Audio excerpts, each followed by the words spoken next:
Well, good morning, welcome back. Now, some of the symptoms of incorrect valve clearances can be a lumpy idle, a tapping or ticking sound from the top of the engine, and a lack of power. So today, valve clearance check, XJR 1300.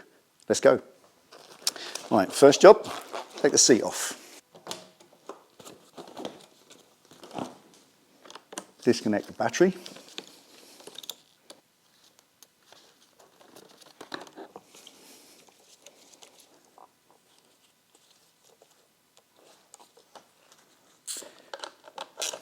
Side panels off.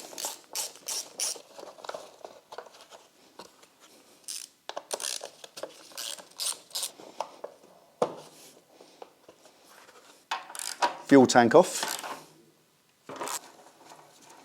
Right, with the bolt disconnected out the back of the tank, that's all that holds it on. Lift the back up, wiggle the tank backwards so it comes out of the two rubber sockets at the front, and then push it up to one side. Just prop it slightly so you can get underneath to disconnect the fuel supply.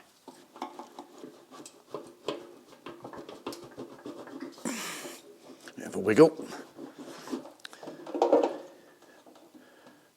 Now, as this is a vacuum tap, the first thing that will come off is a vacuum hose. That's this little tiny hose here, connected to number 2 inlet, and that connects to this brass tube on the right-hand side as you look at the tap. Now, the other hose is the main fuel supply line. And all you do is pinch a clip, push it back, and then push the hose off the end, easy. And as long as it's not on the prime setting, hardly any fuel more than a dribble should come out.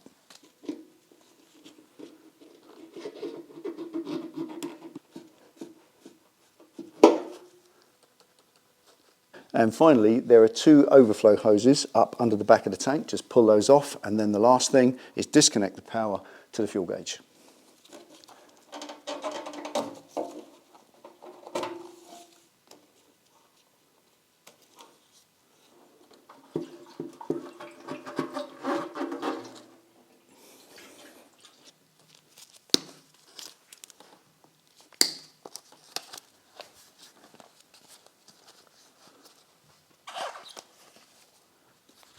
Right, to get the cam cover itself off the top of the engine, there's loads of furniture and clutter in the way. So the next little bit is removing all of that so I've got clearance to get the cover out.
Right, now we've got all the clutter out of the way. Before you break an engine open, take a cover off, even take spark plugs out. Whatever you do, blow everything off, all out of the way first. So no debris that's nestling here on top of the engine can find its way down inside. Just common sense.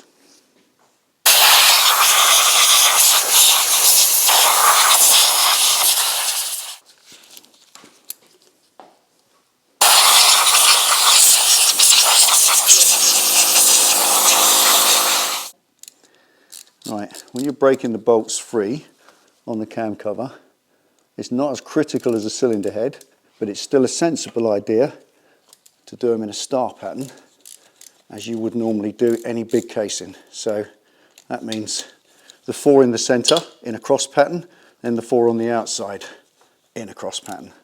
And that makes sure that you don't warp the casing.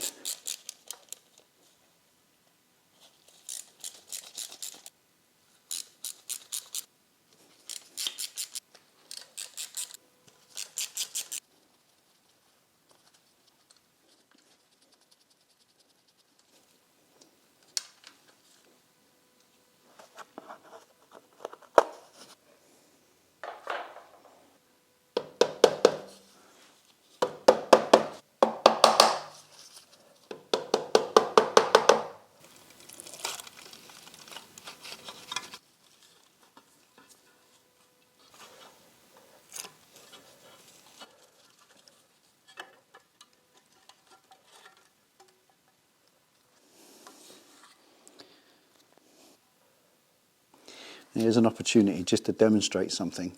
Whenever you put a sealant around a gasket joint, if you put too much sealant on and it's a sealant that dries like an RTV, what oozes out also oozes in, and this is the result.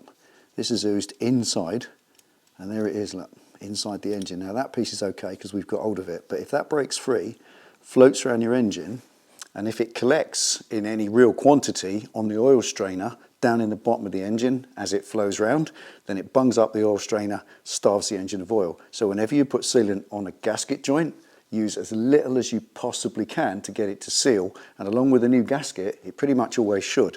Never put too much.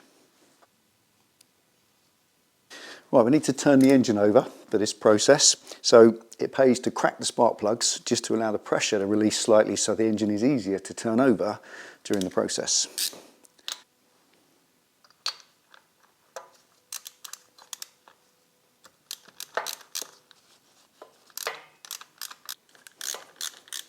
Right, it's a couple of ways to turn the engine over. You can put it in top gear and turn the back wheel with it on the main stand, that works, or, far more convenient, just pop this left-hand casing off and use the bolt on the end of the crank with a ratchet. Easy.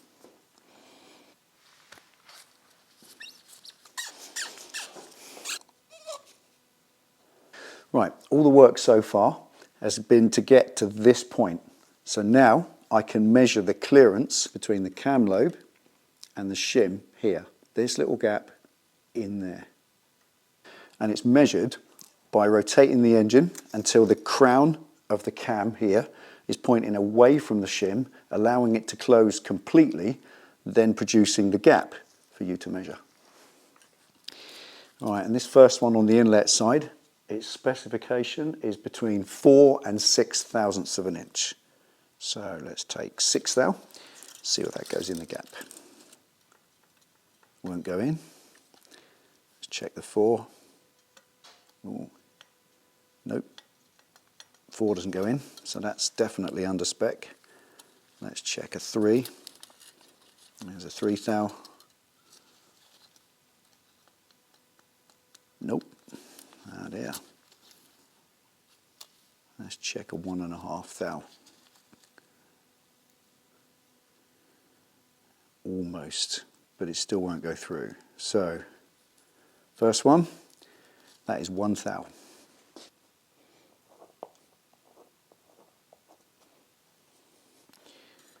Right.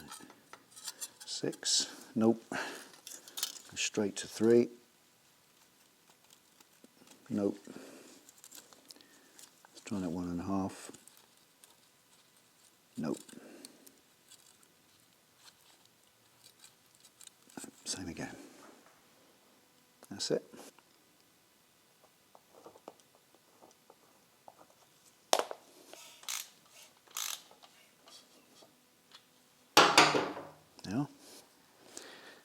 4. Nope. 3. Yeah, 3 goes through there. So that's 3.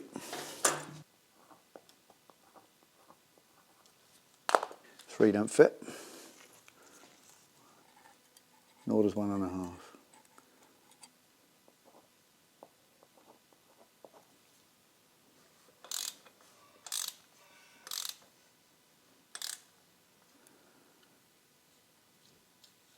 Six.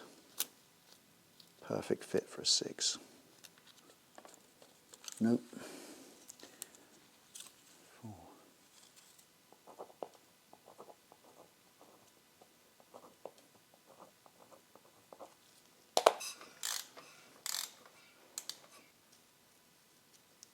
Nope. Nope.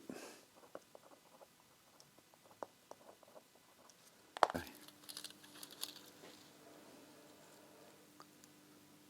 Right.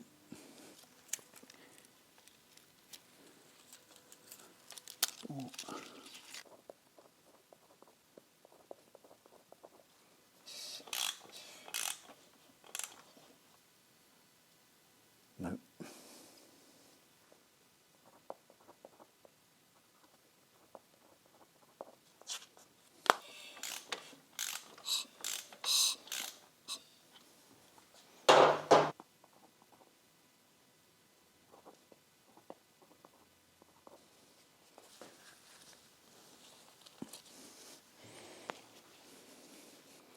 Right. It's 1. Nope. Nope. Nope. Nope. Nope. Nope. Nope. Nope. Nope. Damn it. Right, now this was a valve clearance check. I've checked them, I've recorded the results, and they are woefully disappointing. Out of the 16 clearances, 13 of them are below spec, they're too tight, and the other 3 are right on the bottom line, so they're going to be too tight within a few thousand miles anyway. So all 16 shims will have to be changed.